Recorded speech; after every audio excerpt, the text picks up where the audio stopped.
Bonjour à tous et bienvenue dans l'interview. Notre invitée aujourd'hui est Françoise Berthiaud. Bonjour. Bonjour. Alors, vous êtes chef de groupe au Parlement de la Fédération Wallonie-Bruxelles. Hier, en commission, on a voté le prix unique du livre. C'est quelque chose qu'on attendait depuis longtemps. Alors, ça met fin aux fluctuations de tarifs et ça limite le prix de vente à un prix qui ne peut pas être supérieur à celui du pays où est émis le livre. On parle essentiellement ici de la France. C'est une bonne chose, ça, le MR soutient? Je pense. On l'a soutenu, on l'a voté. C'est une très bonne chose pour les libraires indépendants qui ne seront plus sous la pression de la concurrence des grandes surfaces, qui travaillant sur des grands volumes faisaient parfois de très grosses réductions et qui ont tué d'ailleurs pas mal de librairies. On demande ce prix unique du livre depuis des années. 35 ans, je crois que le débat a commencé. Ça vient malheureusement peut-être déjà un peu tard, puisqu'un certain nombre de non-libraires indépendants ont disparu, mais probablement pourra-t-on sauver les autres. Oui. Alors à Bruxelles, c'est toujours un peu plus compliqué. Là, il faut un accord de coopération. Alors, je vais essayer de vous expliquer ça simplement.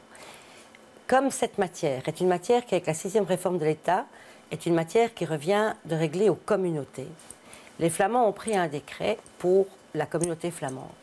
Les francophones ont adopté hier en commission un décret pour la communauté française. À Bruxelles, nous sommes une région bilingue, donc qui dépend des deux communautés.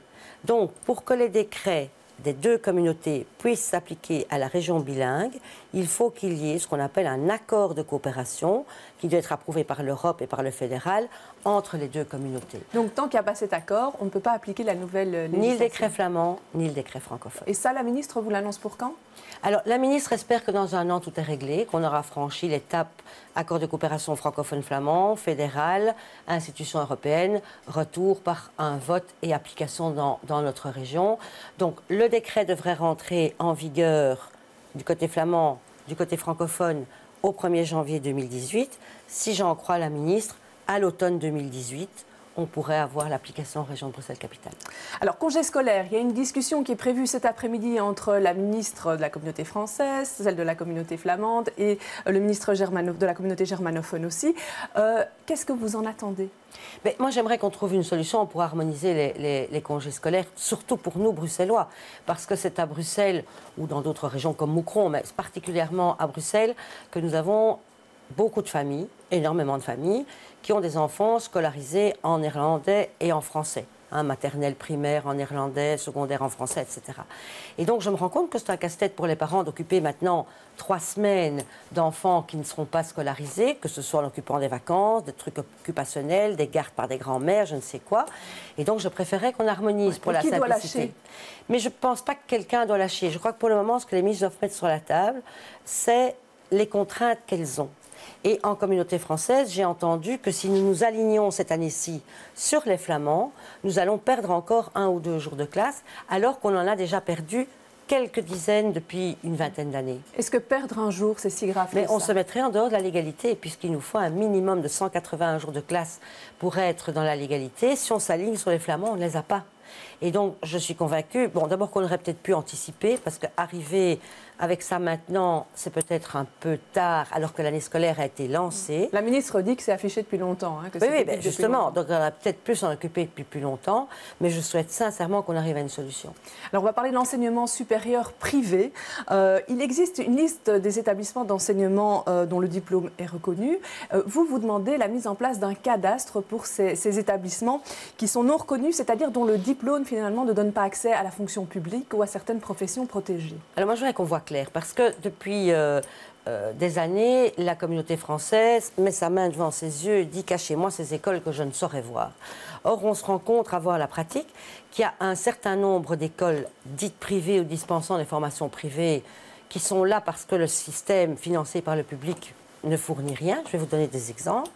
Mais il y a aussi des gens qui exploitent un peu la crédulité et les portefeuilles de leurs clients à qui ne dispensent pas des formations avec lesquelles on peut avoir une utilité véritable sur le marché de l'emploi.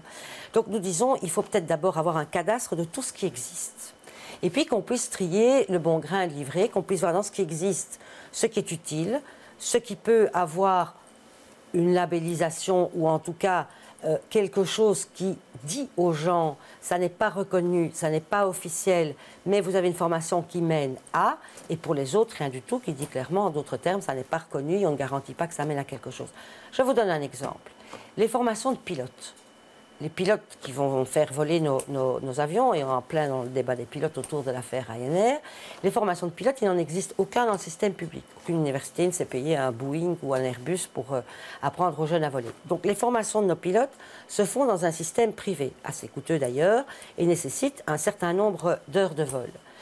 Du côté flamand, on s'est rendu compte de l'utilité de ces formations, que le système public ne pouvait pas les financer, mais que le système public pouvait les reconnaître. Et les Flamands ont reconnu, au niveau d'un bac, les formations de pilotes. Du côté francophone, pour le moment, c'est bloqué. Et je crois donc qu'on doit enfin prendre ce dossier pour voir clair, parce qu'il y a des choses où, effectivement, le public ne pourra pas substituer au privé. Mais parmi ceux qui ne sont pas reconnus, justement, et dont certains sont frauduleux, comment est-ce qu'on peut les contraindre, finalement, à s'enregistrer? C'est par essence des gens qui n'ont pas envie d'être dans les radars. D'après certains reportages que j'ai vus, la FEF fait un très bon travail là-dedans. Certains sont même des charlatans, voire proches de sectes. Et là, je pense qu'il y a d'autres législations. Si on les a cadastrés et qu'on les a repérés, je crois qu'il y a d'autres législations qui peuvent alors s'appliquer, parfois même des législations fédérales. Le SPF Économie avait repéré 23 établissements à Bruxelles l'an dernier qui posaient vraiment problème. Voilà, eh bien, je pense qu'il y a d'autres législations alors qui sont applicables pour faire fermer ou pour mettre en garde le consommateur. Ouais, le ministre Marcourt a dit qu'il voulait lancer une traque impitoyable contre ces universités. Donc vous êtes entendu? Alors, on était, pour une fois, assez d'accord quand on en a discuté au Parlement. Mais moi, je veux d'abord qu'on voit clair entre les formations qui sont utiles et que le public ne peut pas assurer ou financer, parce que celles-là, il faut voir ce qu'on peut faire éventuellement pour les stabiliser, et celles qui doivent disparaître absolument du marché. Cette première étape intermédiaire. Quelle est l'ambiance à la Fédération Wallonie-Bruxelles après cet été un peu agité qu'on a connu? On a reçu le ministre-président socialiste sur le plateau cette semaine. Ils ont dit, tiens, c'est étonnant, dès que la ministre CDH, Marie-Martine Schiens, inaugure ou visite une école, le même jour, vous en visitez, vous en inaugurez une autre. Je vous propose d'écouter sa réponse. Marie-Martine Schiens, dans les périodes de troubles qu'on a connues, entre le PS et le CDH, a toujours été quelqu'un qui respectait une ligne et son métier. Et nous sommes partagés les tâches depuis longtemps. Nous avons là une collaboration que je peux qualifier de symbiotique. Une collaboration symbiotique, tout va bien alors au gouvernement de la Fédération? C'est spécial. Je vais vous dire, c'est vraiment spécial. Bon, rien n'a changé puisque ce sont les mêmes partis qui sont dans la majorité, qui sont au pouvoir et nous restons dans l'opposition. Rien n'a changé de ce côté-là. Mais probablement à cause de tout ce qui s'est passé cet été, la petite guéguerre PS-CDH qui préexistait avant, eh bien, on en sent toujours les tensions. Et sur le dossier de l'enseignement, normalement, c'est la ministre qui pilote le dossier du pacte pour un enseignement d'excellence, mais c'est le ministre-président pour 2017 qui en a les budgets. Et donc, il dit, c'est toi, mais c'est moi. Cas, hein. Et donc, oui, mais je pense que ça ne s'arrange pas. Ouais. Dans quel état d'esprit est l'EMR? Bon, on reste les mêmes. On est toujours dans l'opposition.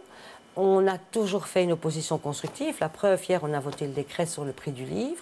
On est très vigilant, on attire l'attention. On n'a pas changé. On est aussi combatif, on est aussi engagé et on est déterminé à se faire entendre.